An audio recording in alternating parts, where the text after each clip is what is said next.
কি আদেশ করুন মহারাজ। মৌরিকে পাঠালাম আমার রাজ্যের মধ্যে, রাজ্যের কি খবর এখনো আসে না কেন? ওই যে মহারাজ দেখা যাচ্ছে মোহরি আসছে। কোথায় কোথায় মোহরি? মোহরিকে দেখুন আমার রাজ্যে। মহারাজ, জলদি আমার রাজ্যে আদেশ করতে বলুন। রাজ্যের কি খবর জলদি আমাকে বলতে বলুন। রাজ্যের খবর খুবই খারাপ, ভয়াবহ। কি ভয়াবহ খবর? সেনাপতি, আপনি জলদি করে আমাকে বলেন। আজকে রাতে একজন স্বামীর স্ত্রী তার নুনু কাটা গেছে মহারাজ। কি বলছেন সেনাপতি? আমার রাজ্যের মাঝে আমার নুনু কেটে নিচ্ছে, আমি তা জানি না। কি করে হয় এটা? আপনি কি করে জানবেন? তাহলে তো মহারাজ এটা কি শোনাচ্ছেন সেনাপতি? তাহলে তো আমার রানীকে আমার তালাক দিতেই হবে। আমার মহারাজ, এটা আপনি কি বলছেন? আমি তালাক দিয়ে দেবো, আমি রাখবো না।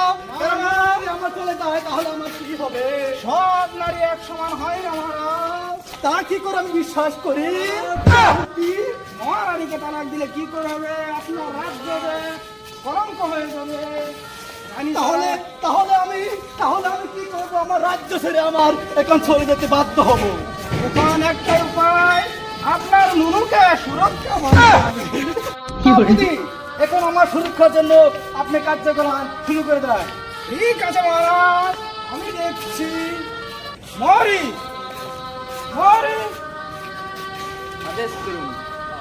তুমি এক্ষণে যাবা, রাজ্য থেকে 2 জন সেনাবাহিনী নিযুক্ত করি মহারাজের সুরক্ষার জন্য নিয়ে আসবো। আমি যাচ্ছি জলদি।